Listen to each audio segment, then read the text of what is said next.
J'ai roulé 36 de perception. Rien n'échappe à mon regard acéré. Je te vois, Julien. Je suis capable de voir où tu restes. Je vois ce que tu portes. Tu trouves ça weird, hein? C'est weird un peu la perception aussi. Aujourd'hui, on parle du paradoxe de la perception. M'excuse, Julien. Mais oui, aujourd'hui, on va parler de perception. Perception qui est le test de compétence le plus roulé dans Donjon Dragon. Puis peut-être que ça vous rappelle aussi Spot Hidden de l'appel de Cthulhu. Ça peut être aussi Listen dans Pathfinder. C'est comme si tous les jets de compétences reliés au sens avaient créé un drôle de mood à certaines tables. Comme si ça devenait un raccourci sur notre clavier. Ou plutôt que de jouer le jeu, puis de vraiment se plonger dans l'ambiance, dans l'atmosphère, dans l'histoire qu'on raconte, on regarde notre feuille de personnage, puis on veut que ce soit le plus rapidement possible décrit ce qu'on trouve. Tu sais, mes joueurs sont tellement déçus. Quand ils lancent perception dans une pièce, ils font « j'ai roulé 46 de perception », je leur dis « il n'y a vraiment rien dans cette pièce-là ». Puis ils sont tellement déçus parce qu'ils ont tellement bien roulé, ils sont comme « c'est impossible qu'il n'y ait rien ici ». Je regarde en dessous du bureau, je regarde en dessous de la chaise, et là, soudainement, ils se mettent à faire ce que je pense qui est plus intéressant. Ils me décrivent en détail les gestes de leur personnage, comment il interagit avec mon univers. Puis là, on dirait que soudainement, cette description-là m'inspire davantage à leur révéler des informations. Par exemple, mais regarde, tu prends la chaise, puis non, il n'y a rien autour de la chaise, mais c'est vrai que c'est une chaise ancienne, sculptée de bois. Tu vois que c'est un lieu qui était quand même richement décoré, richement meublé. Soudainement, il y a de l'information, puis je ne lui ai même pas rien donné sur son 46, c'est parce que il a interagi avec l'univers. Ça a toujours été ça le dilemme, je pense, des jeux avec des compétences. On a envie que nos joueurs posent des questions, qu'ils décrivent leurs actions, qu'ils nous disent comment ils parlent, quels mots ils utilisent, quels arguments ils trouvent. Mais on dirait que la pratique moderne des jeux de rôle, surtout Donjon Dragon, mais il y en a d'autres, se résume beaucoup à lancer la petite roche puis dire le chiffre qui vient avec.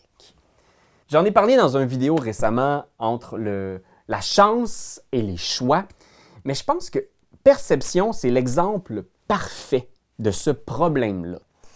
On a trop souvent, parce qu'on est fatigué, parce qu'on ne sait pas trop quoi préparer, on va lancer à nos joueurs, faites un jet de perception, puis là, soudainement, il y a une avalanche de dés. 15, 20, 37. Puis là, t'es comme, OK, ben toi, 15, tu vois... Mais on ne sait pas ce qu'ils font, on ne sait pas comment ils sont placés. Moi, je vous inviterais à utiliser cette approche peut-être un peu plus vieille école concernant les jets de perception et voir comment ça peut lentement contaminer votre pratique de maître de jeu. C'est-à-dire, moi, je trouve ça plus intéressant quand un joueur me demande « Hey, je ferai une perception dans cette pièce-là », de lui demander « OK, mais de quoi ça a de l'air exactement? Est-ce que tu regardes à l'extérieur de la pièce? Tu avances? Qu'est-ce que tu fais? » Vous n'êtes pas obligé de lui faire ces propositions-là.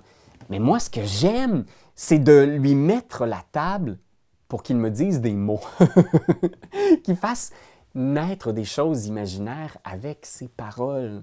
C'est pour ça que je joue à des jeux de rôle. C'est ça que j'aime. Fait que, juste ça, souvent le joueur va faire comme « Ah non, moi je rentre pas dans cette pièce-là. » Tu dis qu'il n'y a pas de lumière. Puis soudainement, c'est un petit ping-pong en faisant comme « Il y a juste une bougie allumée, une bougie rouge sur un bureau qui illumine des papiers puis des objets sur un très très vieux bureau poussiéreux. » Fait que là, il est peut-être « Ah, je vais regarder de loin, là, qu'est-ce que je vois? » Je vais lui demander d'abord un lot de description avant de demander un test. Ce qui arrive, c'est que ces tests-là, là, ça a l'air de rien, là, mais comme on en parlait précédemment, ça prend du temps. Le fait que tout le monde roule perception ou quelqu'un roule « Ah, j'ai roulé 7. OK, mais moi je veux rouler guidance, je donne guidance. » Ça prend du temps. C'est beaucoup plus intéressant de décrire puis de faire un petit ping-pong de description avec nos joueurs de ben, t'entres dans la pièce, puis il y a effectivement une chaleur étrange qui émane de cette petite bougie solitaire. Soudainement, on crée des choses, on évoque les sens, on a l'impression d'être un petit peu plus dans l'univers que de juste regarder la feuille de personnage, puis regarder, moi j'ai plus 15, là, fait que c'est sûr que je vois de quoi. S'il y a de quoi, je le vois, c'est sûr. Demandez à vos joueurs. Posez des questions, incitez-les à poser des questions sur l'environnement aussi. J'ai toujours détesté ça quand les passages secrets étaient trouvés gratuitement par un joueur qui était comme « Moi, je regarde les murs, voir s'il y a un passage secret. 28 d'investigation. » Je trouvais ça gratuit, puis pour personne, c'est gratifiant. Parce que personne qui a fait quelque chose qui méritait une récompense. Il a juste roulé un dé. Il a juste décidé d'avoir plus 17 sur sa feuille. Je pense que le joueur va se sentir plus récompensé si tu lui demandes « Mais qu'est-ce que tu fais exactement là, avec tes doigts? Où tu cherches? » Il fait « Ah ben, je pèse les pierres, là, puis... Ah, attends, t'as dit qu'il y avait une statue weird, hein? Ouais. À l'air de quoi, la statue? Est-ce que je peux bouger sa tête, bouger ses bras? » Soudainement, on interagit. On est comme dans un escape game. C'est beaucoup plus le fun, ça va être beaucoup plus satisfaisant aussi pour vos joueurs. Surtout que dans la vaste majorité des cas où une perception, un spotted in sont des jets nécessaires, c'est parce qu'on est dans un jeu d'enquête où il y a des indices clés qui vous excitent. Vous avez hâte de donner cet indice-là. Un vieux journal, vous avez même un petit handout ici, vous êtes prêt à donner. Puis vous avez hâte de voir vos joueurs le découvrir puis être emballés par la suite de l'enquête. Si vous mettez un jet de perception entre votre indice cool et vos joueurs, c'est tout à fait possible que tout le monde roule 7, 8. Ah non, moi je roule pas, j'ai moins 2. Puis que vos joueurs ne trouvent pas votre indice. S'il y a quelque chose d'important dans cette pièce-là, que ce soit un morceau d'histoire ancien que vous voulez partager, une vieille photo, un objet magique vraiment nice, s'il vous plaît, ne laissez pas tout ça reposer sur un maudit jet de perception. Donnez-le. C'est ça qui est excitant dans le jeu, c'est de trouver des shit. Donnez-les. Surtout si vous avez un personnage qui est un détective au regard acéré, vous le savez qu'il va trouver quelque chose de cool. Continuez de laisser des pièges, des menaces et laissez le joueur décider où il va cliquer. Ça aussi, ça va vous demander des descriptions précises de qu'est-ce qui est cliquable dans votre univers. S'il y a une statue avec un passage secret, décrivez-la quand même, faisant une statue étrange qui a l'air d'être un peu moins vieille que le reste des trucs dans la pièce. Dites-le! Il faut que les joueurs aient l'impression qu'il y a des choses à explorer, à enquêter, à jouer avec. Puis là, je sais qu'il y en a certains qui vont se dire comme « Ouais, mais là, de bord, moi je joue un elfe, j'ai mis toutes mes stats en compétences de perception. Quand est-ce qu'on roule perception, investigation, intuition? À quel moment ça vaut la peine de sortir mes beaux dés de collection? » Moi, je pense que je réserverais ces tests-là pour les moments où il y a vraiment une opposition, il y a un concours. Par exemple, quelqu'un se cache, puis là, ça va être un jet de discrétion contre un jet de perception. Déjà, vous allez voir, perception va être roulée beaucoup plus que toutes les autres compétences du jeu, juste si vous l'utilisez dans ce contexte-là. Même chose pour faire une intuition contre quelqu'un qui vous dissimule une information.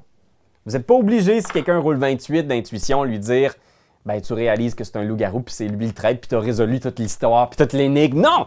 Mais vous pouvez lui donner des indices. Puis, le fameux investigation, moi, je pense que vous pouvez l'utiliser dans des moments où il y a quelqu'un d'extrêmement rusé, avec un très bon jet de discrétion, qui a posé un piège peut-être, ou qui a laissé une petite surprise comme un maléfice caché à l'intérieur d'un livre. À ce moment-là, je pense que vous pouvez demander un jet d'investigation.